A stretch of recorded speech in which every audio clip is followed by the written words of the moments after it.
Live and direct, live and I take no jive. Legalize it. So how much can a koala bear? Koala bear, koala bear. Koala bear. Barry pulls a joint out of his pocket. Bill says, "Great, Barry, a reefer." Hi, welcome back. It's another episode of the Karma Koala podcast, and it's a special Good Friday episode. And I'm speaking to Mike Fantasia, who I spoke to a couple of weeks ago about the work that he's doing in Gaza and Lebanon. And it's a week to talk about these things because the Israeli government's decision to execute Palestinians, but not Israeli citizen extremists. Also Israel's incursions into southern Lebanon. Also the fact that in the last 8 hours, Trump has sacked the head of the DOJ. So that means another breakdown of law, the rule of law in the US. And then in the last hour, I've just read in the New York Times that Hesketh has decided to appease his boss by sacking senior members of the US military, who I presume are more, shall we say, forthcoming about US foreign policy at the moment in the Middle East. This makes for a completely Good Friday sort of episode talking about, we're not going to talk about cannabis at all, but cannabis and the way we think about the world informs the work that Mike is doing in Gaza and now in Lebanon, which I presume is very, very difficult at the moment. So Mike, welcome back to the Karma Koala podcast. As we finished the last episode, we talked for about a minute about the really important work that you're doing. And by the day, it becomes ever more important, helping people in that part of the world.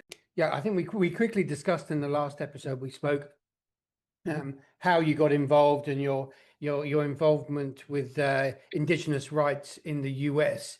But how did you manage to connect in Gaza? Let's talk about Gaza first. How did you manage to connect in Gaza and then work in order to help people there when it's almost impossible? Sure. Thanks again for having me on, Sean. So Mike Fantasia, co-founder of the Direct Action Movement for Palestinian Liberation, and one of the architects behind the Free People's Kitchen in Gaza, and hopefully soon to be in Lebanon. Truthfully, I was able to kind of cash in on the relationships that I had formed over the years. So the topic caught my eye in 2011. I was working in a call center. I briefly touched on this last time. It was just another aggression on Gaza. Israel calls it mowing the lawn. They do it several times a year. A elementary school for females was attacked, and the news just covered it as they normally do, rockets in the school. For whatever reason, that just stuck with me, and I just said, this can't be right. If there were rockets in the school, wouldn't you get the kids out? What's the situation? What scenario do you just attack the school out? For me, I've been thinking about it for years. So the recent double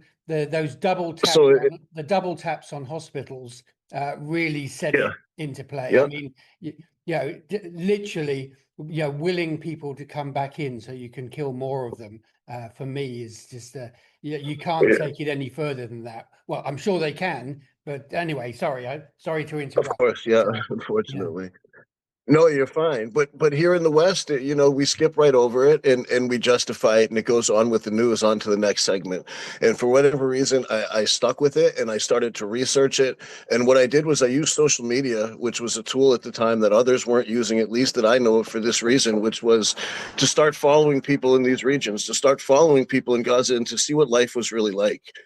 In doing that, I formed relationships, and I've now, especially when things kind of went to hell in 2023 around November, when everything closed down internally, someone on the outside like me who had these relationships became a lifeline for them. I was able to do banking for my friends in there, able to get all sorts of things done for them. How do you do banking? Can you talk about how you do banking? Sure. One of the first things that I did initially was I was raising money and kind of acting as a courier to get cash into the region because not only did that all kind of freeze and banks went down, but then the IDF was going into the banks that were still there and actually taking the reserves of cash and just outright stealing them. So it was a commodity that was required, but it was not in the region. And all of a sudden, these channels started to emerge. So what I did was I opened up a GoFundMe, and that allowed people to pour in to a source. And then I was able to transfer that money to couriers in the region, be it Turkey, Lebanon, that had an internal system where they could actually work the cash into the region. So I was just one of the main people that could put the work out to a network online, raise funds, and then be able to deliver them successfully into the region. We were able to deal with cash for a very long time. It was either straight US dollars or shekels. But I would say in the last year, year and a half, cash has again dried up. Everything has now gone digital.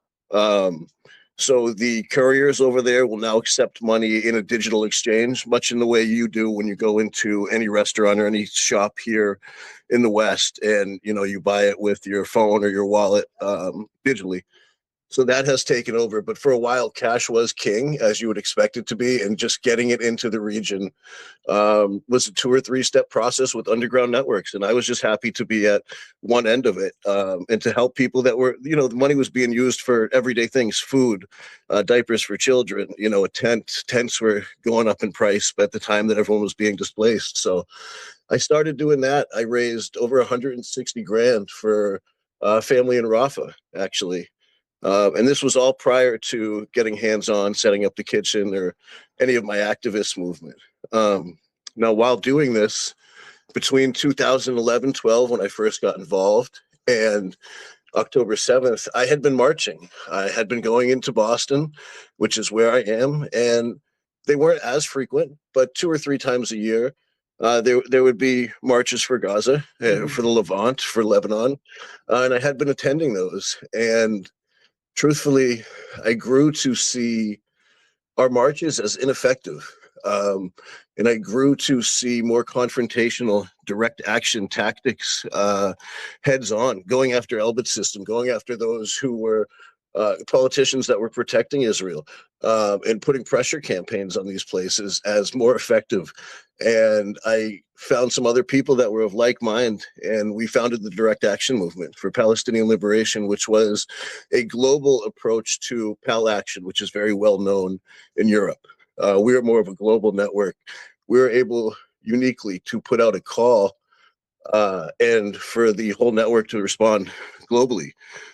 We could put out a request for something that we thought would need to be done, and activists would take it into their account and put a lot of pressure on the system.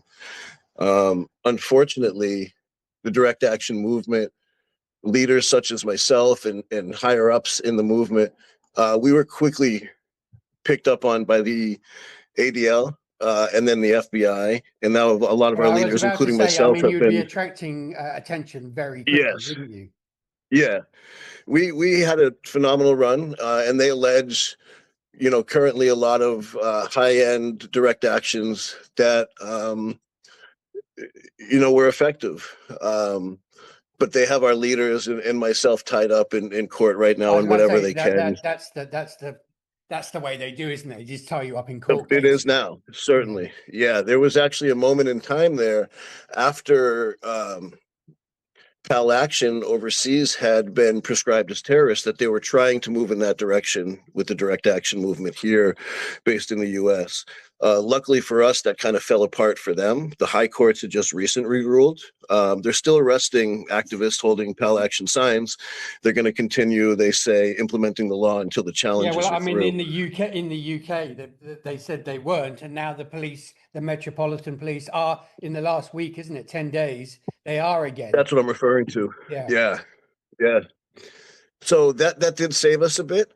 Them, that high court ruling, because they were headed in that direction here. I'm not sure if you're familiar with NSPM 7, which was the Trump administration, and Bondi kind of wanted a list of anything that was anti-MAGA, anti-Christian, anti what they see as, America. And they were going to start compiling these groups, starting with Antifa and movements such as ours. So with the confrontational efforts,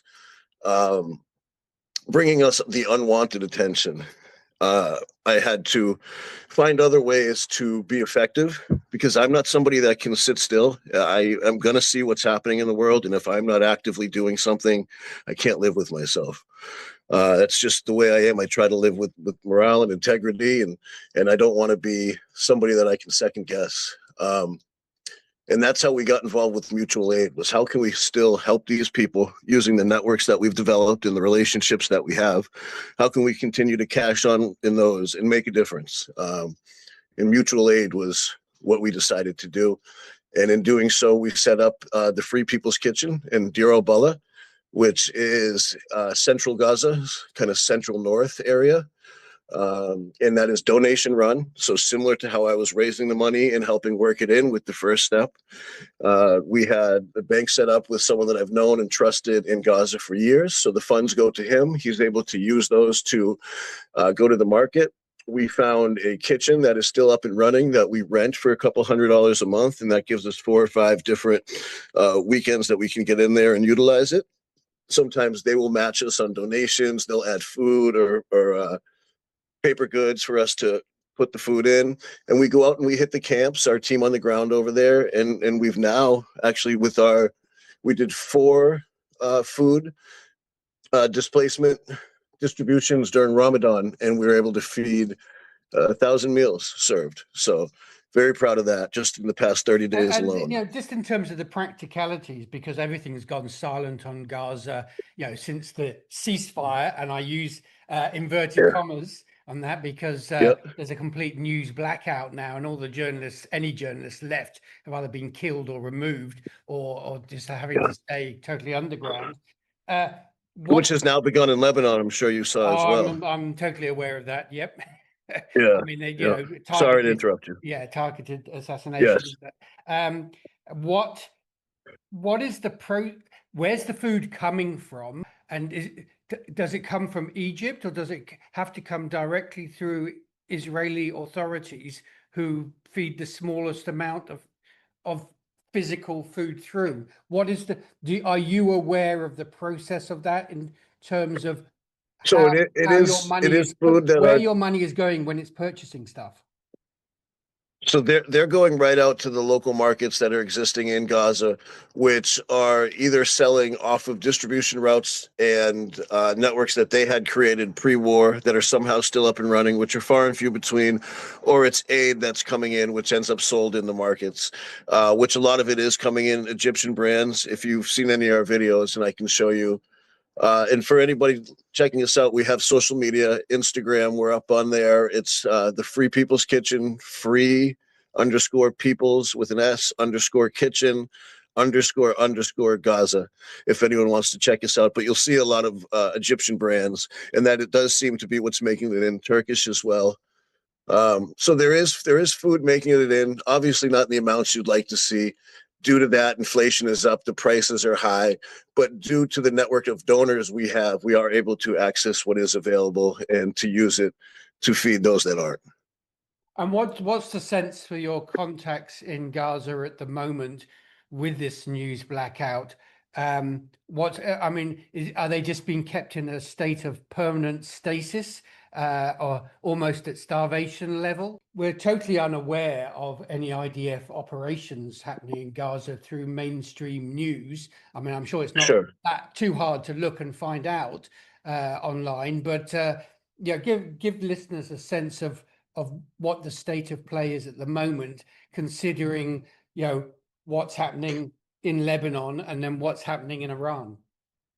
So North Gaza and east by the shore are active again, getting bombed almost daily again. It's not all day and through the nights as it was, with drones in the sky 24/7. But it's picked up because towards the north is Lebanon. They've attempted the ground invasion into Lebanon. Hezbollah is fighting back. The resistance in the south, they recouped after they took the ceasefire serious. They allowed almost 10,000 violations from the IDF without a single response from Hezbollah.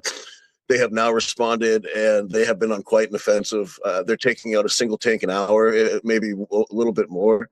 And they've actually been pushing the IDF back into Israel. And there was talk the other day of Hezbollah taking towns in northern Israel, settler towns. So that is a huge offensive that they have been on, which has caused a response from the IDF. It seems whenever they get frustrated, let's go take it out in Gaza. Because we can just dump from the air there, and there's not much that can be done. So it has started again. It's certainly not as bad as it was where most of my friends are, which is in the central region. It's certainly not as bad. Rafah down south is desolate. Very few people remain down there. That is, the IDF has a big hold there. And the north is, there are still families that never left till today, but there is a lot of action still happening there. Again, mostly kicking off due to the clashes that are now happening on the border with Lebanon. As far as food, it's improved. It got really, really bad where your average person did not see meat for over a year. It was really scarce. You were eating pasta, lentils, and very scarce meals, maybe once a day. It has picked up. Food is getting in. I would say it's about a sixth of what should be getting in. And what was told to be getting in according to quote unquote ceasefire rules and regulations. But there is food flowing in. It is fresh food. It does make its way out there. And due to institutions like mine, the Free People's Kitchen, those that aren't able to access it to were able to get it to, So Gaza does a great job of taking care of their own. It is a very community oriented place. My good friend Fadi Naim, who runs Free People's Kitchen on the ground in Gaza for us, this was his dream during the war. When he realized he couldn't get out, he wanted to do what he could. He was a nurse to help his people in another way. And I realized I probably had the network to do that for him. And that's how we ended up working together to create the Free People's Kitchen So in Gaza. what are you now trying to do in the Lebanon? And I presume you're working with the same people. There's obviously going to be a huge need for it over the next 6 months because they say there's 1 million people displaced now. Million. Yeah, that's the number I'm hearing, 1 million as well. And not just displaced, but cut off. They've bombed those bridges. I think we were talking about that briefly on our last call, and they're really just cutting the south off there, trying to create another Gaza, another area that's kind of fenced in. And you've got a whole bunch of people in a small section. And it has become a huge necessity. So we are right now in the middle of talking to a few different groups out there that we could potentially set up with. The thing with Lebanon is we are rushed a little bit more. In Gaza, I had years to develop relationships where I have people that I can count on and I can institute this with. We feel at the Free People's Kitchen that we have the SOP. We have the network of donors. We can put it in play.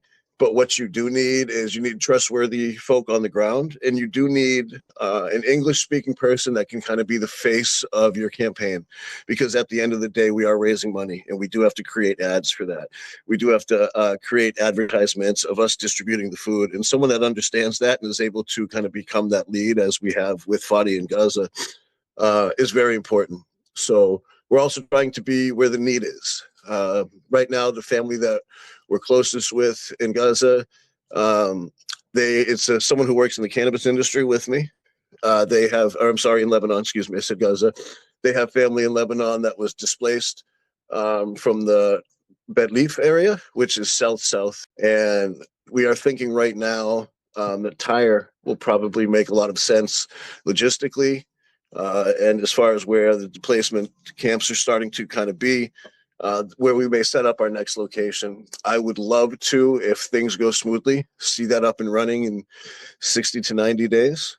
Hopefully, if things continue on the pace that they are. And we've the whole time we've had conversations with lawyers from the Muslim Law Guild. They've been helping us, so we'll continue to check in with them and ensure that we set up properly in Lebanon as we did. Gaza is difficult. Just to touch on that.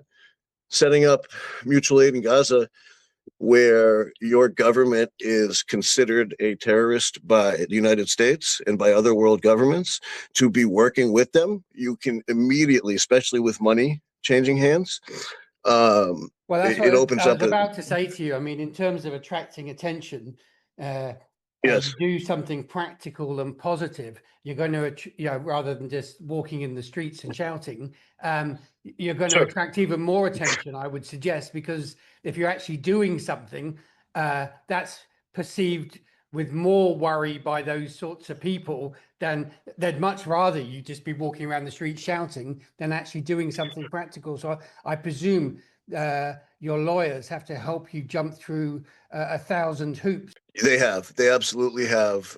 And the other thing that they have said is at first they advised because it was going to be more closely related to the movement, and they said don't. If you are directly involved in activism, stick with activism. If you're involved with mutual aid, stick with mutual aid. Don't mix the two. And that's why the kitchen has become its own thing, separate I name, think that's good, a separate practical, entity. lawyerly advice. If It you're is. looking to feed people and do that practical help. Right. Yeah. If that's what you're doing, and that's what we are doing, that's what we're concentrating on only going forward. The movement is still there. That has now become more of an educational tool. We realized that if we want to make a difference, that the confrontation is not going to give us the path and the time at play to make that difference. In doing so, I think we showed our credibility and our dedication to the cause. We still have an audience, and doing our best now to educate that audience and to kind of help them along in ways that they can help the situation and with the liberation as well in a more legal sense. And the kitchen and the mutual aid has been a great tool. As far as Lebanon, hopefully we can get that up and going. It's a little bit easier. You don't have that government hang up. The lawyers had advised in Gaza to just set it up as it is. If we were going to get involved with their government, it would have opened us up for some type of passing of money to a terrorist org. It's nonsense, and they know that. But they have guys serving 20 years to life currently for setting up a charity food. That this was it was a Muslim Hope Foundation in the early 2000s. It's basically the educational tool. So what we did in Gaza it's a charity run by our friend on the ground, and essentially he chooses to do with the money to turn it into food and then give it out in the name of the kitchen. Yeah. And we were advised to do it that way. In Lebanon, much easier. You don't have a quote unquote perceived to be terrorist government, so we can do everything up by the paper as it should be. And you mentioned earlier that one of the guys you're working with is in the cannabis industry in Lebanon. We are a cannabis podcast, so Right. Yes. what Yeah. It all comes back around. yeah, I mean, it's interesting because obviously the cannabis industry is very grey in the Lebanon. Can you talk a little bit about that and whether people in that sector are also trying to help the various, complicated set of communities that exist in the Lebanon? So the relationship came from someone who is stateside working in cannabis who has family in Lebanon. Just to clear that up, the person in Lebanon themselves is not working in the industry. I mean, this is interesting.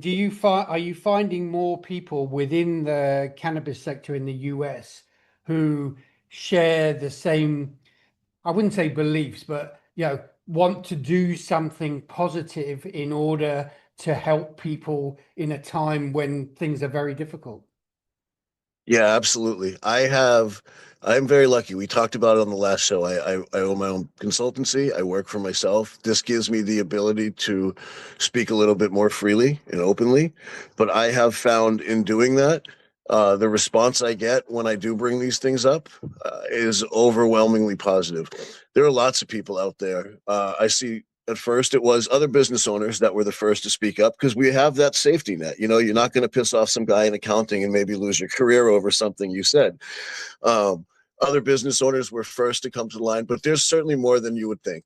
I think at the end of the day, a lot of us here in the West have realized in the past few years the amount of propaganda that we were raised on, and a bit of the wool has been pulled over our eyes here, and maybe we aren't always the good guy in the world. And I think that's a lot clearer No, I'm now. just really interested to talk about it because, they love in the media and just generally to talk about that lazy stoner stereotype.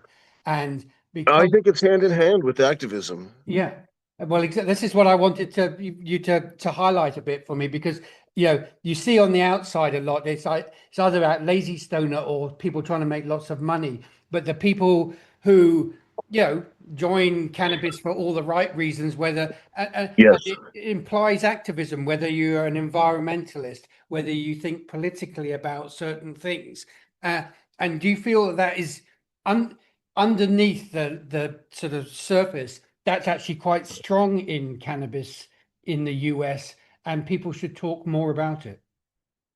I think it is true with the true for the love of the plant people.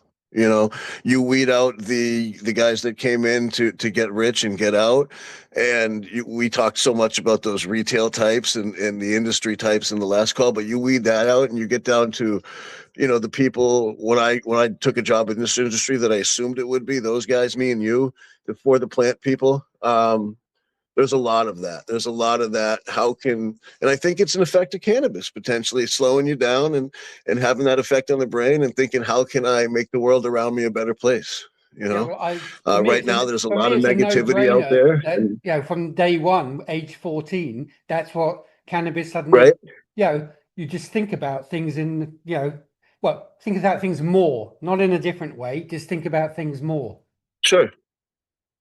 Yeah, a little bit maybe more deeply, but I do. I think it's one of those things with cannabis. It's how can I make the world around me a little bit better? And right now, there's so much negativity out there that why not start with that? How can I improve there? And like I said, I used tools that were available to me, social media and an interest, and maybe not believe in the media. I started there, and I was able to develop relationships, and look what we're doing now. We're actually making a difference in the nutrition and in people's lives and giving them a hot meal, and 1,000 meals now fed in the past 30 days. Very proud of that. Well, Mike, that's fantastic.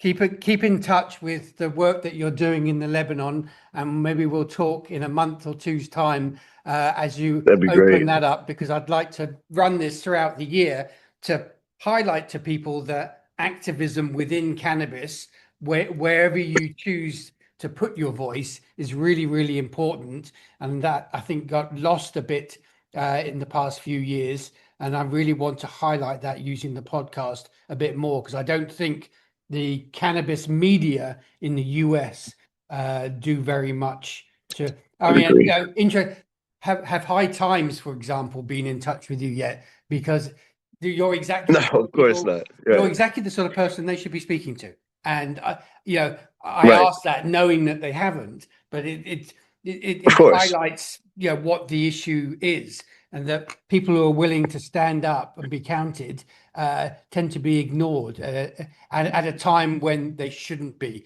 This is a very important time in American history, and the more people who stand up, hopefully it will create change, because the current environment is really affecting the rest of the world without many people in the US, and I would suggest a lot of people in the cannabis industry being totally unaware of how much. I live in a country Sure.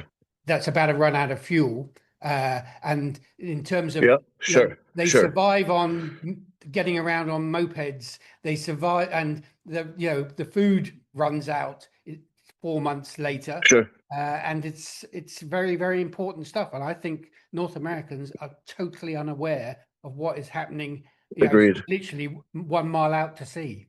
Right. Thank you for shining the light on what I'm doing and my efforts. I really appreciate that. Live and direct, live and I take no jive. Legalize it. Coming how much can a koala bear? Koala bear, koala bear. Koala bear.